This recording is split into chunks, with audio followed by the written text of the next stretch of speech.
আসসালামু আলাইকুম, কেমন আছেন সবাই? তো এই দিন আমরা গিয়েছিলাম সেন্ট্রাল পার্ক জু, যেটা নিউ ইয়র্ক ম্যানহাটনে। তো এই চিড়িয়াখানাটা বেশ বড় ছিল, কিন্তু সেই হিসাবে পশু পাখি একটু কম ছিল, আরও একটু বেশি হলে ভালো হতো। এই জুটাতে এন্ট্রি ফি হচ্ছে $19 করে নেয়। প্রথমে আমরা এখানে সি লায়ন দেখছিলাম, অনেকগুলো ছিল, কিন্তু ওই দিন বেশ গরম পড়ার কারণে ওরা একদম পানির ভিতর থেকে বের হয় নাই, জাস্ট অল্প অল্প ওদেরকে দেখা গেছে। এমনি সময় হয়তো বা আসলে ওদেরকে দেখা যায় ভালো করে।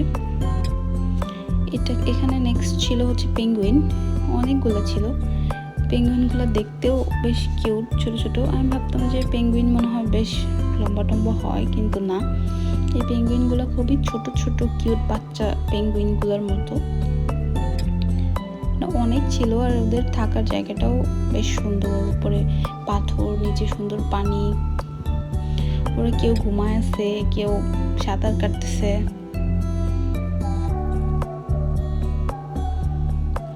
সুন্দর, এখানে 2-3টা সাঁতারও কাটতেছে এরা।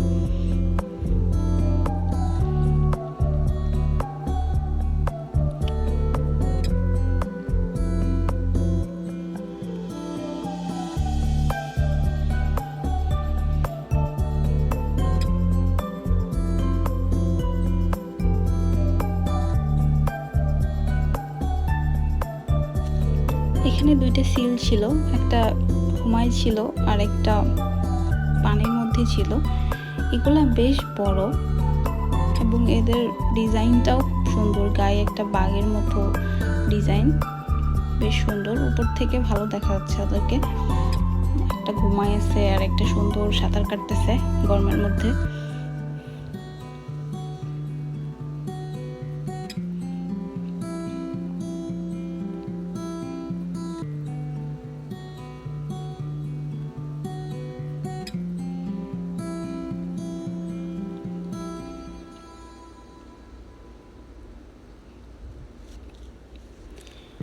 এখানে 3টা বেয়ার ছিল, আমরা 2টা দেখতে পারছি, কিন্তু আরেকটা ও ঘুমাই ছিল মনে হয় উপরে কোথাও, ওকে দেখাটা খুব একটা দেখা যায় না। এরা পানির মধ্যে সাঁতার কাটতেছে মনে হয়। এখানের একটা ব্যাপার যে এই জুর যে পশুগুলো আছে এদেরকে এমন না যে খাঁচায় আটকায় রাখছে। বাংলাদেশের চিড়িয়াখানাতে যেমন আমি একবার ছোটবেলায় গেছিলাম, দেখি সব পশু পাখি খাঁচায় আটকানো। তো এখানে ব্যাপারটা একদমই না, এখানে সুন্দর বড় জায়গা, পাহাড় মতো করে রাখছে, অনেকগুলো ঝর্ণা চলতেছে, উপর অনেক গাছও ছিল। তো এদের একটা ন্যাচারাল পরিবেশ করে রাখছে, যে এমন না যে ওদেরকে একটা খাঁচায় বন্দি করে রেখে দিছে, ওরা কষ্ট পাইতেছে, ব্যাপারটা এরকমই না। পরিবেশটা খুব সুন্দর। এখানে বাঘ তাকে দেখাই যায় নাই, অল্প একটু জাস্ট দেখার পরে সে একটা পাহাড়ের গর্তের ভিতরে ঢুকে গেল এবং ওকে আর ও বেরই হয় নাই। আমরা অনেকক্ষণ অপেক্ষা করছিলাম বাঘটা দেখার জন্য, কিন্তু ও আর বেরই হয় নাই একদম গর্তর থেকে। এখানে একটা সুন্দর সুইমিং পুল ছিল, এর ভিতরে কোনো কিছু ছিল না, আগে কিছু ছিল কিনা জানি না, কিন্তু আমরা এই দিন দেখলাম যে ফাঁকা সুইমিং পুলের মতো। ঝর্ণা চর্ণা আছে, চারিদিকে গাছপালা আছে। আর একটা ব্যাপার যে এই জুটা একদম গন্ধ-টন্ধ নাই, এমন হয় না যে অনেক জু টুতে আছে যে গন্ধ-টন্ধ লাগতে পারে, পরিবেশ ভালো না, ময়লা, এরকম একদমই না। এখানে খাবার খাওয়ারও অপশন আছে, সুন্দর একটা জায়গায় চেয়ার টেয়ার দিয়ে রাখছে, আপনি চাইলে এখানে খাবার টাবার নিয়ে যেয়ে সারাদিন স্পেন্ড করতে পারবেন। যে আপনি $19 দিয়ে একটা জায়গায় ঢুকতেছেন, আপনি এমন না যে আধা ঘন্টা, 1 ঘন্টা বা 2 ঘন্টায় আপনি বের আসবেন, তেমন না। এখানে আপনি সারাদিন কাটানোর মতোই একটা পরিবেশ।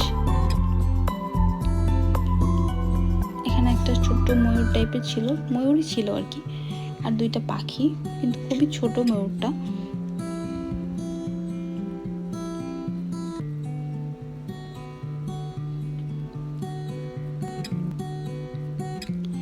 এই জুটার 2টা পার্ট ছিল, একটা হচ্ছে মেইন জু আর একটা হচ্ছে চিলড্রেন জু। চিলড্রেন জুতে যে পশু পাখিগুলো ছিল, এটা যেমন এখানে খরগোশগুলো বেশ বড় সাইজ, এটা বাংলাদেশে যেমন শিয়ালের যে সাইজ হয় একদম ওরকম বড় বড় সাইজের খরগোশ। তো তো এই চিলড্রেন জুটাতে আপনি চাইলে বাচ্চারা সেম টিকিট দিয়ে আপনি ঢুকতে পারবেন, যেটা আপনি $19 দিয়ে কাটছেন ওইটা দিয়েই ঢোকা যাবে এইটাতে।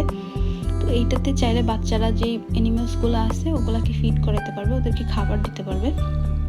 তো এটা একটু ডিফারেন্ট, মানে দুই জায়গায় ছিল আর কি।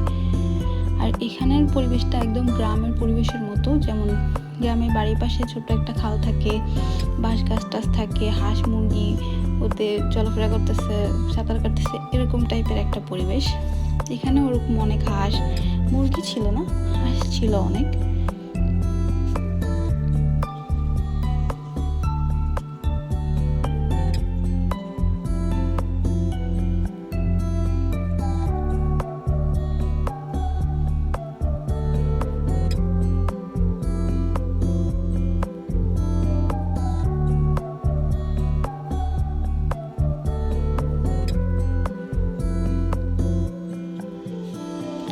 এই খাবারের মেশিনগুলো দিয়ে খাবার নেওয়া যাবে ছাগল বা ভেড়াদেরকে খাওয়ানোর জন্য। এখানে 25 সেন্ট যেই কয়েনগুলো আছে ওইটা দুই পাশে দিয়ে ওইটা ঘোরালে ওখান থেকে খাবার বের হবে। পরে ওই খাবারগুলো আপনারা ছাগল বা ভেড়াকে খাইতে পারবেন। তবে এরকম একটা কাপ নিজেদের থাকতে হবে, ওখানে খাবার নেওয়ার মতো ওরকম কোনো কাপ টাপ কিছু দেওয়া নাই।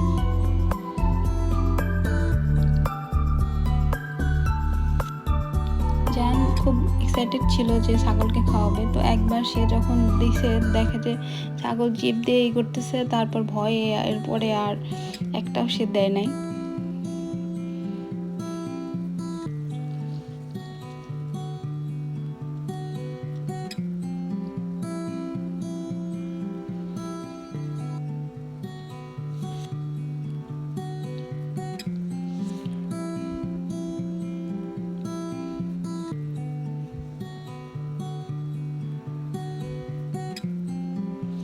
জুটা সুন্দর ছিল, তবে আমার কাছে মনে হয় যে আরও বেশি পশু পাখি থাকা দরকার ছিল, যেটা নাই।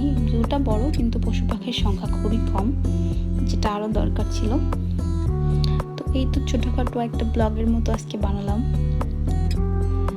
সবাই ভালো থাকবেন, সুস্থ থাকবেন, আর একটা লাইক দিয়ে দিয়েন।